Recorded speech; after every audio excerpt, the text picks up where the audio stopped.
जय हिंद, वंदे मातरम साथियों, स्वागत है आप सभी का सक्सेस वर्ल्ड एमसीक्यू चैनल पर। बिहार पुलिस कांस्टेबल की नई भर्ती के लिए आज आपका प्रैक्टिस सेट नंबर 8 चलेगा, जिसमें हम लोग जीके जीएस के 50 मोस्ट इम्पॉर्टेंट प्रश्नों को कवर करने वाले हैं।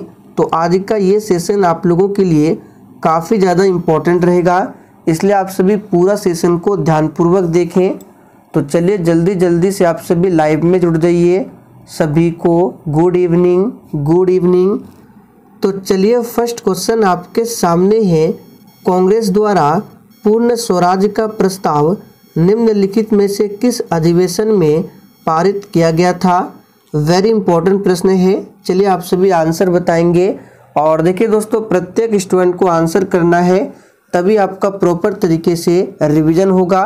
और प्रश्नों के साथ हम आपको जितने भी एक्स्ट्रा फैक्ट को बताएंगे, आपको ध्यानपूर्वक सुनना है। और अगर आप लोग लिखना चाहें तो लिख सकते हैं, इससे आपका नोट्स तैयार होगा। तो यहाँ पर पहले प्रश्न का आंसर क्या होगा? तो जो भी बच्चे यहाँ पे ऑप्शन बी बता रहे हैं, उनका बिल्कुल सही जवाब है। लाहौर अधिवेशन में कांग्रेस द्वारा पूर्ण स्वराज का प्रस्ताव रखा गया था। अब यहाँ से प्रश्न बन सकता है कि लाहौर अधिवेशन कब हुआ था? तो याद रखिएगा 1929 में लाहौर अधिवेशन होता है। दूसरा प्रश्न ये बनता है, इस अधिवेशन की अध्यक्षता किसने किया था? तो पंडित जवाहरलाल नेहरू ने लाहौर अधिवेशन की अध्यक्षता किया था। अब चलिए थोड़ा सा कांग्रेस के बारे में बात करते हैं। तो भारतीय राष्ट्रीय कांग्रेस की स्थापना पूछा जाता है, तो 28 दिसंबर 1885 को भारतीय राष्ट्रीय कांग्रेस की स्थापना होती है। और इसका प्रथम अधिवेशन कहाँ पर होता है? तो 1885 में बम्बई में इसका प्रथम अधिवेशन होता है, जिसकी अध्यक्षता किया था व्योमेश चंद्र बनर्जी ने। ध्यान रखेंगे। दूसरा प्रश्न है, सविनय अवज्ञा आंदोलन जो कि 1930 में दांडी मार्च के साथ प्रारंभ हुआ था, तो आपको बताना है कि दांडी मार्च का तत्कालिक उद्देश्य क्या था? सभी ऑप्शन को ध्यानपूर्वक पढ़िए। तो यहाँ पर दूसरे प्रश्न का आंसर क्या होगा? याद रखिएगा, नमक कानून तोड़ना। सी ऑप्शन जो ही बच्चे बता रहे हैं, बिल्कुल सही जवाब है, नमक कानून तोड़ना। आगे देखिए, लाल कुर्ती आंदोलन के नेता कौन थे? बिल्कुल आपको सोच समझकर आंसर बताना है। लाल कुर्ती आंदोलन के नेता कौन थे? तो तीसरे प्रश्न का आंसर क्या होगा? लाल कुर्ती आंदोलन के नेता थे खान अब्दुल गफ्फार खान। तो यहाँ पर जो ही बच्चे ऑप्शन सी बता रहे हैं, उनका बिल्कुल सही जवाब है खान अब्दुल गफ्फार खान। ध्यान रखना है। आगे देखिए, जब भारत को स्वतंत्रता मिली उस समय ब्रिटेन में किस दल की सरकार थी? चलिए चौथे प्रश्न के लिए आंसर बताएंगे। जब भारत को स्वतंत्रता मिली उस समय ब्रिटेन में किस दल की सरकार थी? और देखिए यहाँ से एक प्रश्न आपको ध्यान रखना है, खान अब्दुल गफ्फार खान को सीमांत गांधी के नाम से भी जाना जाता है। तो यहाँ पे चौथे प्रश्न का आंसर क्या हो जाएगा? याद रखिएगा ऑप्शन बी, श्रमिक दल यानी कि लेबर पार्टी की सरकार थी। कहाँ पर? तो ब्रिटेन में। किस समय? जब भारत को स्वतंत्रता मिली थी। ध्यान रखेंगे। आगे देखिए, माउंटबेटन की स्वतंत्रता एवं भारत विभाजन की योजना को किस अन्य नाम से भी जाना जाता है? बिल्कुल टॉप लेवल का प्रश्न है, फटाफट से आंसर कीजिए। तो देखिए, माउंटबेटन की स्वतंत्रता एवं भारत विभाजन की योजना को 3 जून योजना के नाम से भी जाना जाता है। तो सी ऑप्शन जो ही बच्चे बता रहे हैं, बिल्कुल सही जवाब है 3 जून योजना। आगे देखिए, धोंदू पंथ को जिस लोकप्रिय नाम से जाना जाता था वह था? बिल्कुल इसी तरह के प्रश्न आपके एग्जाम में पूछे जाएंगे। आंसर बताएंगे, धोंदू पंथ को जिस लोकप्रिय नाम से जाना जाता था वह था? तो याद रखिएगा नाना साहब। नाना साहब जो है, इसको धोंदू पंथ के नाम से भी जाना जाता था। तो यहाँ पे बी ऑप्शन जो ही बच्चे बता रहे हैं, बिल्कुल सही जवाब है। और यहाँ से प्रश्न बनता है, याद रखिएगा, स्वामी विवेकानंद का मूल नाम पूछा जाता है तो नरेंद्र दत्त। याद रखिएगा, नरेंद्र दत्त स्वामी विवेकानंद का मूल नाम था। महात्मा गांधी का मूल नाम क्या था तो करमचंद गांधी। दयानंद सरस्वती का मूल नाम क्या था तो मूल शंकर। तो ये 3-4 इंपॉर्टेंट प्रश्न है, इसको ध्यान रखना है। भारतीय संविधान के शिल्पकार के रूप में किसे जाना जाता है? एक भी प्रश्नों को स्किप नहीं करना है। चलिए आंसर कीजिए। और देखिए, अगर आपको ये सेशन थोड़ा भी पसंद आ रहा है तो प्लीज़ आप सभी सेशन को दिल से एक बार ज़रूर लाइक करें। तो यहाँ पर आंसर क्या हो जाएगा? भारतीय संविधान के शिल्पकार के रूप में किसे जाना जाता है? तो यहाँ पर जो भी बच्चे ऑप्शन ए बता रहे बिल्कुल सही जवाब है डॉक्टर BR अम्बेडकर को। ए ऑप्शन जो ही बच्चे दिए हैं बिल्कुल सही जवाब है। और BN राव की बात करें तो BN राव द्वारा तैयार किया गया था संविधान का प्रारूप। अगर पूछे कि संविधान के प्रारूप को किसने तैयार किया था तो डॉक्टर BN राव ने। यहाँ से और भी प्रश्न बनता है, आपसे पूछा जाएगा प्रारूप समिति के अध्यक्ष कौन थे तो डॉक्टर भीमराव अंबेडकर प्रारूप समिति यानी ड्राफ्टिंग कमेटी के अध्यक्ष थे। ड्राफ्टिंग कमेटी में कितने सदस्य थे ये भी पूछा जाता है, तो टोटल 7 सदस्य थे। केंद्र शासित प्रदेशों पर किसका शासन होता है? चलिए 8 के लिए आंसर बताइए। केंद्र शासित प्रदेशों पर किसका शासन होता है? तो देखिए, केंद्र शासित प्रदेशों पर राष्ट्रपति द्वारा नियुक्त प्रशासक का शासन होता है। तो यहाँ पे 8वें प्रश्न का आंसर क्या होगा? राष्ट्रपति द्वारा नियुक्त प्रशासक। सी ऑप्शन जो ही बच्चे दिए हैं बिल्कुल सही आंसर है। राष्ट्रपति वित्त आयोग का गठन कितने वर्ष के पश्चात करते हैं? ऑप्शन ए में दिया हुआ है प्रत्येक 5 वर्ष। तो इसका आंसर जो होगा ऑप्शन ए ही होगा। तो याद रखना है प्रत्येक 5 वर्ष के पश्चात। वित्त आयोग की बात करें तो वित्त आयोग के बारे में संविधान के अनुच्छेद किसमें बताया गया है तो अनुच्छेद 280 में। ध्यान रखेंगे, आप लोग कमेंट करके बताएंगे अभी वर्तमान में वित्त आयोग के अध्यक्ष कौन है। अगला प्रश्न है, भारतीय संविधान में संसदीय विशेषाधिकार से संबंधित प्रावधान किस राष्ट्र के संविधान पर आधारित है? चलिए 10 के लिए आप सभी आंसर बताएंगे। भारतीय संविधान में संसदीय विशेषाधिकार से संबंधित जो प्रावधान है किस राष्ट्र के संविधान पर आधारित है? तो याद रखिएगा सही जवाब है ऑप्शन बी, ब्रिटेन देश के संविधान पर आधारित है। ध्यान रखेंगे। और देखिए, ब्रिटेन देश से ही नागरिकता को भारत के संविधान में लिया गया है, पूछा जाता है। संयुक्त राज्य अमेरिका के संविधान से क्या लिया गया है तो मौलिक अधिकार को।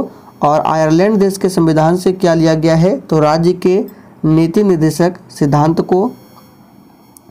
आम चुनाव में कोई प्रत्याशी कितने संसदीय स्थानों से चुनाव लड़ सकता है? बिल्कुल 1 नंबर का प्रश्न है, फटाफट से आंसर कीजिए। आम चुनाव में कोई प्रत्याशी कितने संसदीय स्थानों से चुनाव लड़ सकता है? तो देखिए, आम चुनाव में कोई प्रत्याशी जो होते हैं अधिकतम 2 संसदीय स्थलों से चुनाव लड़ सकता है। तो आंसर यहाँ पे क्या हो जाएगा? ऑप्शन ए, अधिकतम 2। ध्यान रखेंगे, अधिकतम 2। लक्षद्वीप किस उच्च न्यायालय के क्षेत्राधिकार के अंतर्गत आता है? बिल्कुल 1 नंबर का प्रश्न है, फटाफट से आंसर कीजिए। और देखिए, यहाँ से आपको एक प्रश्न और बता देते हैं। आपसे पूछा जाएगा कि प्रथम लोकसभा का गठन कब हुआ था? तो याद कर लीजिए 6 मई 1952 को प्रथम लोकसभा का गठन हुआ था। और प्रथम लोकसभा अध्यक्ष कौन बने थे तो GV मावलंकर। आप लोगों को याद होगा, हमने आपको काफी बार बताया है GV मावलंकर। चलिए 12 के लिए आंसर बताइए। लक्षद्वीप कहाँ पर पड़ता है? तो जैसे कि भारत का मैप है तो यहाँ पर लक्षद्वीप और बंगाल की खाड़ी में है अंडमान निकोबार द्वीप समूह। लक्षद्वीप कहाँ पर है तो अरब सागर में।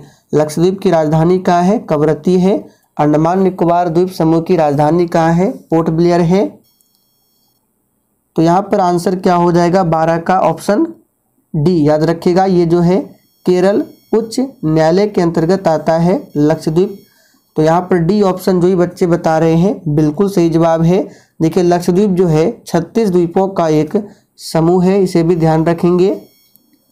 बाबा बुदन की पहाड़ियाँ किस राज्य में स्थित है तथा यहाँ से कौन सा खनिज निकाला जाता है?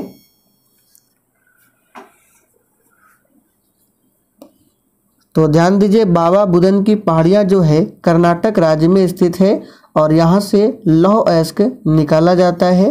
तो आंसर क्या हो जाएगा 13 का ऑप्शन बी, याद रखिएगा, कर्नाटक लौह अयस्क।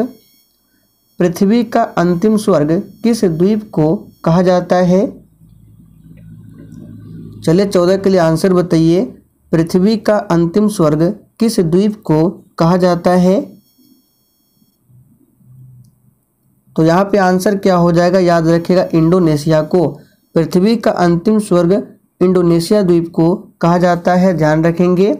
आपसे पूछा जाएगा मोतियों का द्वीप किसे कहा जाता है? तो बहरीन को मोतियों का द्वीप कहा जाता है। हजार झीलों की भूमि किसे कहा जाता है? फिनलैंड को। ये सभी प्रश्न पूछे जाते हैं, ध्यान रखेंगे। पवन की गति को दर्शाने के लिए किस स्केल का प्रयोग किया जाता है? चलिए 15 के लिए आंसर बताएंगे। और देखिए दोस्तों, आप सभी को डेली क्लास अटेंड करना है। क्लास का टाइमिंग है डेली रात 8 बजे से, और आज से एक और क्लास स्टार्ट कर रहे हैं रात 8:30 बजे की क्लास। इसमें लूसेंट बुक से बिल्कुल शुरुआत से प्रैक्टिस कराया जाएगा। तो जिस भी स्टूडेंट का जीके जीएस वीक है, आप लोग 8:30 बजे की क्लास को जरूर देखें। तो यहाँ पर आंसर क्या हो जाएगा 15 का ऑप्शन सी, याद रखेगा, ब्यूफोर्ट स्केल। सी ऑप्शन जो ही बच्चे दिए हैं बिल्कुल सही जवाब है। फैदोमीटर पूछा जाता है, यहाँ पे लिख देते हैं फैदोमीटर। तो फैदोमीटर से समुद्र की गहराई मापी जाती है। ग्रेट बैरियर रीफ जो विश्व की सबसे बड़ी व लंबी प्रवाल भित्ति है, कहाँ पर स्थित है?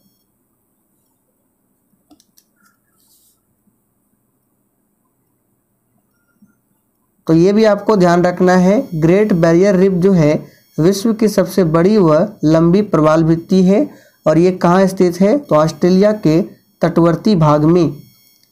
हॉर्न ऑफ अफ्रीका के अंतर्गत आने वाले देश कौन कौन से हैं? चलिए 17 के लिए फटाफट से आंसर कीजिए। तो ध्यान दीजिए, हॉर्न ऑफ अफ्रीका, इसके अंतर्गत कौन कौन से देश आते हैं? तो सोमालिया, इथियोपिया और जिबूती। तो यहाँ पर डी ऑप्शन आपका सही जवाब है, याद रखिएगा, कौन कौन सा? सोमालिया, इथियोपिया और जिबूती, ध्यान रखेंगे।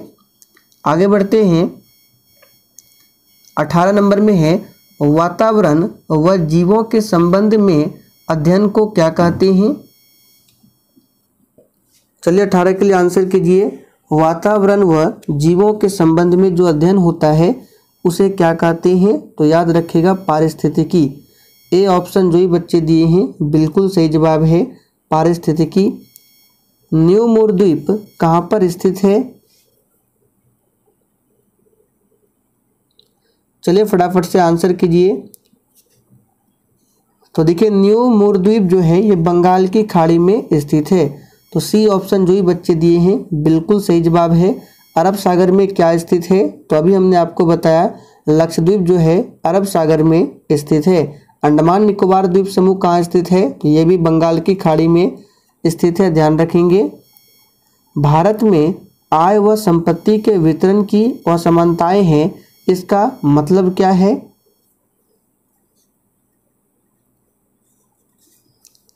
तो ध्यान से सुनिए, भारत में आय व संपत्ति के वितरण की असमानताएं हैं, इसका अभिप्राय होता है अर्थव्यवस्था अल्प विकसित है। तो यहाँ पे 20 का आंसर क्या हो जाएगा?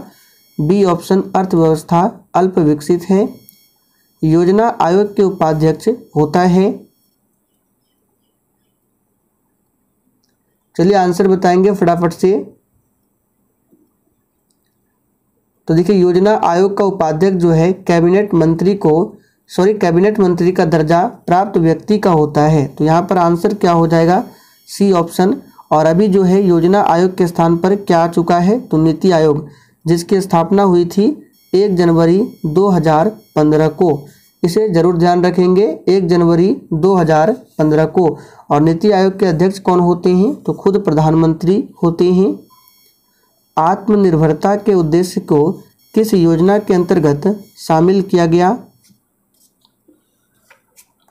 चलिए 22 के लिए आंसर कीजिए।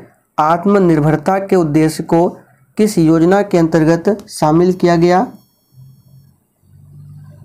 तो याद रखिएगा सही जवाब है ऑप्शन सी, चतुर्थ योजना। आत्मनिर्भरता के उद्देश्य को चतुर्थ योजना के अंतर्गत शामिल किया गया।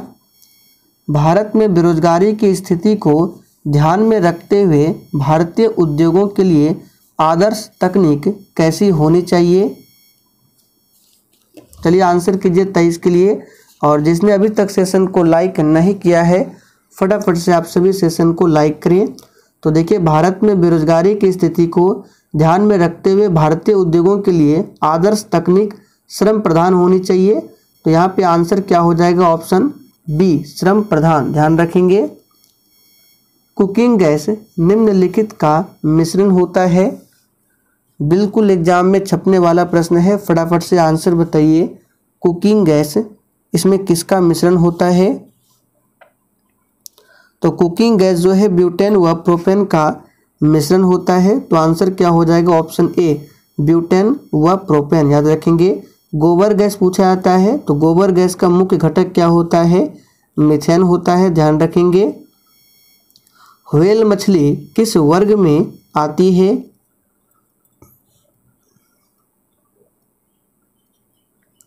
तो देखिए व्हेल मछली जो है ये स्तनधारी वर्ग में आती है।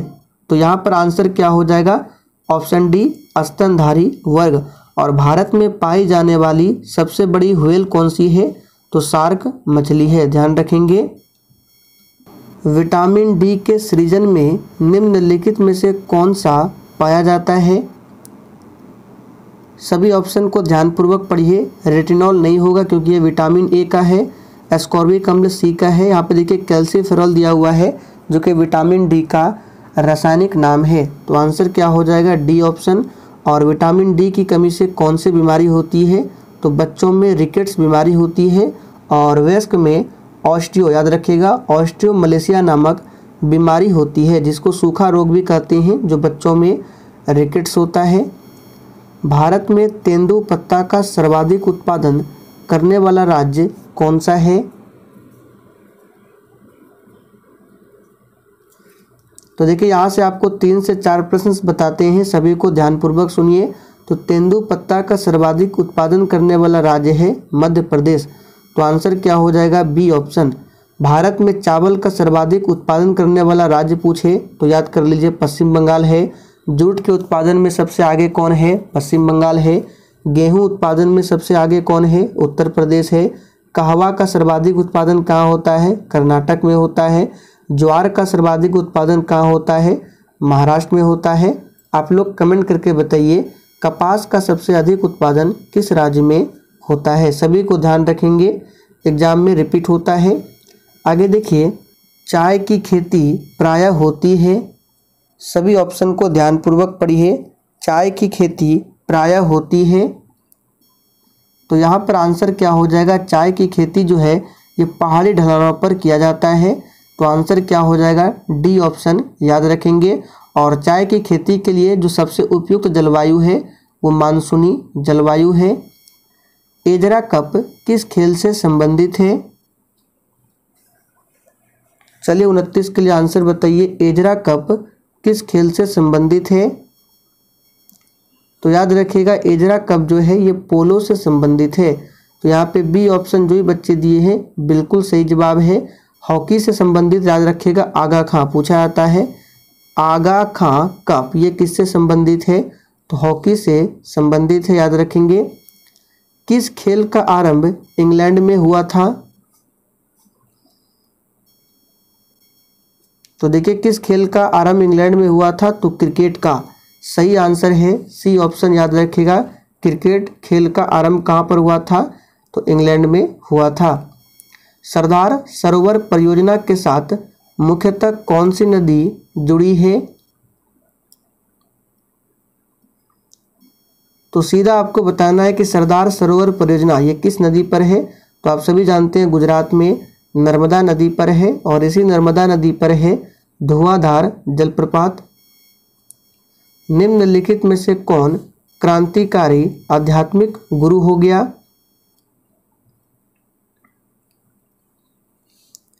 तो बहुत ही सिंपल है, आंसर क्या हो जाएगा? अरविंद घोष। बी ऑप्शन जो ही बच्चे दिए हैं बिल्कुल सही जवाब है अरविंद घोष, याद रखिएगा। और अरविंद घोष की एक रचना है, याद रखिएगा, लाइफ डिवाइन। पूछा जाता है लाइफ डिवाइन किसकी रचना है? तो अरविंद घोष की रचना है। भारत का जो राज चिन्ह है अशोक महान द्वारा सारनाथ में स्थापित सिंह स्तंभ से लिया गया है। तो आपको बताना है इस राज चिन्ह के मूल स्तंभ में कितने सिंह हैं? 3, 4, 5 या फिर डी 6? तो इसका आंसर क्या हो जाएगा? याद रखिएगा 4 सिंह है। तो यहाँ पर आंसर हो जाएगा बी ऑप्शन 4 सिंह। वर्तमान में भारतीय रुपया क्या है? सभी ऑप्शन को देखिए।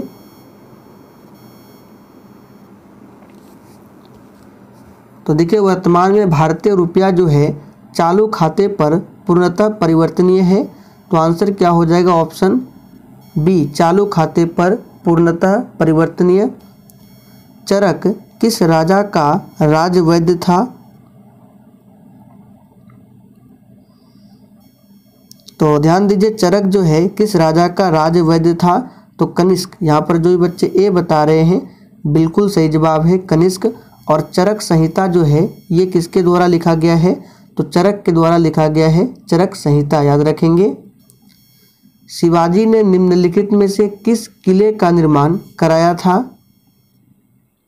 सभी ऑप्शन को ध्यानपूर्वक पढ़िए। शिवाजी ने निम्नलिखित में से किस किले का निर्माण कराया था? तो याद रखिएगा सही जवाब क्या है? रायगढ़ का किला। आप सभी जानते हैं आसान प्रश्न है। तो ऑप्शन सी जो ही बच्चे दिए हैं बिल्कुल सही जवाब है रायगढ़ का किला। हैदर अली ने फ्रांसीसी विशेषज्ञों की सहायता से एक अत्याधुनिक शास्त्रागार का निर्माण कहाँ कराया था? तो देखिए ये कराया था कहाँ? डिंडीगुल में। सही आंसर है सी ऑप्शन। हैदर अली की मृत्यु पूछा जाता है 1782 में होती है द्वितीय आंग्ल मैसूर युद्ध में। और द्वितीय आंग्ल मैसूर युद्ध के समय आपको याद होगा हमने बताया था वॉरेन हेस्टिंग्स कौन था? Governor general. और यहाँ से पूछा जाता है टीपू सुल्तान की मृत्यु कब होती है? 1799 में चौथे आंग्ल मैसूर युद्ध में। आगे देखिए ब्लैक फॉरेस्ट किस देश में स्थित है?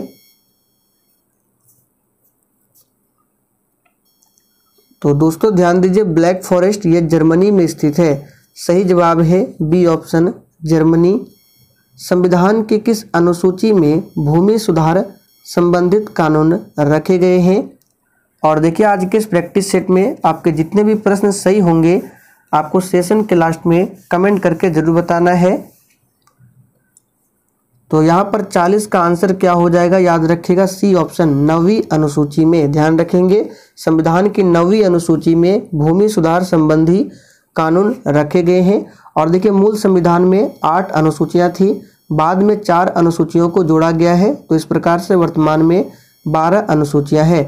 और 9वीं अनुसूची को कब जोड़ा गया था? तो प्रथम संविधान संशोधन 1951 में।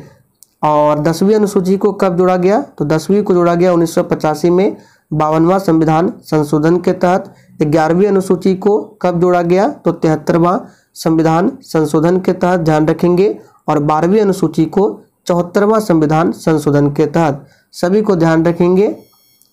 भारतीय संविधान सभा की प्रारूप समिति के सदस्यों की संख्या कितनी थी?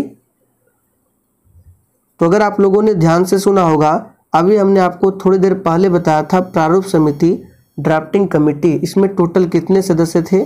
7 सदस्य थे। और अध्यक्ष कौन थे? तो डॉक्टर भीमराव अंबेडकर। आधे घंटे की चर्चा लोकसभा में प्रायः निम्नलिखित दिनों को होती है। चलिए 42 के लिए आंसर कीजिए। और देखिए जिस भी स्टूडेंट का स्कोर अच्छा नहीं हो रहा है आप लोग 8:30 बजे की क्लास को जरूर देखें। बिल्कुल शुरुआत से स्टार्ट किया जाएगा लुसेंट से। तो यहाँ पर 42 का आंसर क्या हो जाएगा? याद रखिएगा ऑप्शन बी सोमवार, बुधवार और शुक्रवार को। निम्नलिखित में से कौन सा न्यायालय में ले जाने योग्य है, यानी कि पूछा जा रहा है इन चारों ऑप्शन में से कौन सा न्यायालय में ले जाने योग्य है। तो देखिए मौलिक अधिकार आंसर हो जाएगा। मौलिक अधिकार को न्यायालय में ले जाने योग्य है। मौलिक अधिकार को किस भाग में बताया गया है, तो भाग 3। और अनुच्छेद की बात करें तो 12 से लेकर 35 तक में मौलिक अधिकार के बारे में बताया गया है। मौलिक अधिकार को अमेरिका देश के संविधान से लिया गया है। वर्तमान में टोटल 6 मौलिक अधिकार है। और संवैधानिक उपचारों का जो अधिकार है इसको डॉक्टर भीमराव अंबेडकर ने संविधान की आत्मा कहा था। अनुच्छेद 32 आपको याद होगा, संवैधानिक उपचारों का अधिकार। जब राष्ट्रपति का पद रिक्त हो जाता है तो उसे खाली स्थान में अवश्य भर लिया जाना चाहिए। देखिए आज के इस प्रैक्टिस सेट में बहुत ही शानदार प्रश्न है। तो यहाँ पे आंसर क्या हो जाएगा, जब राष्ट्रपति का पद खाली हो तो उसे 6 माह में अवश्य भर लिया जाना चाहिए। तो आंसर है ए ऑप्शन। निम्नलिखित में से किसको पद से हटाने की प्रक्रिया भारत के संविधान में नहीं है।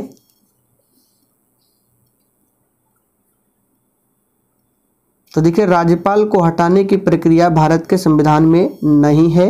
सही जवाब है डी ऑप्शन। शून्य आधारित बजट किस पर जोर देती है। चलिए सभी ऑप्शन को देखिए। यहाँ पे देखिए उपर्युक्त कथनों में बताना है सही उत्तर का चयन करके। तो देखिए सबसे पहले सभी ऑप्शन को ध्यानपूर्वक पढ़िए। तो शून्य आधारित बजट का मतलब पहले क्या होता है ये समझ लीजिए। इसका अर्थ होता है हर बार बिल्कुल नए सिरे से बजट तैयार करना। तो देखिए बी ऑप्शन 2 नंबर में है, एकदम स्क्रैच से नया बजट तैयार करना, ये तो होगा ही। ऑप्शन ए में है असीमित घाटा वित्तीयन, ये नहीं होगा। व्यय के इतिहास की उपेक्षा करते हुए बजट तैयार करना, ये भी सही है। तो यहाँ जो आंसर होगा 2 और 3, देखिए किस में दिया हुआ है, बी ऑप्शन में दिया हुआ है 2 और 3। किसी फर्म की कुल आय का मान निम्नलिखित में से किसके बराबर आता है। चलिए फटाफट से आंसर कीजिए। तो देखिए किसी फर्म की कुल आय जो होता है उत्पाद गुना कीमत। तो ए ऑप्शन आपका सही जवाब है, उत्पाद गुना कीमत के बराबर होता है। आगे देखिए वह स्थिति जब व्यापार चक्र में चढ़ाव आने लगता है और उत्पाद तथा रोजगार के अवसर बढ़ने लगते हैं तो क्या कहलाती है। तो देखिए वह स्थिति जब व्यापार चक्र में चढ़ाव आने लगता है और उत्पाद तथा रोजगार के अवसर बढ़ने लगते हैं तो उसको कहा जाता है पुनरुत्थान कहलाता है। यहाँ पे आंसर होगा बी ऑप्शन पुनरुत्थान। यदि कोई वस्तु एक उत्तल जिसको कॉन्वेक्स लेंस भी कहा जाता है से अनंत पर है तो उसका प्रतिबिंब कहाँ बनेगा। यानी कोई वस्तु जो है उत्तल लेंस के अनंत पर स्थित है तो उसका प्रतिबिंब कहाँ पर बनेगा। ये बहुत ही सिंपल प्रश्न है। तो आप सभी जानते हैं प्रतिबिंब जो बनेगा फोकस पर, अनंत पर होगा तो फोकस पर बनेगा और फोकस पर वस्तु होगा तो प्रतिबिंब अनंत पर बनेगा।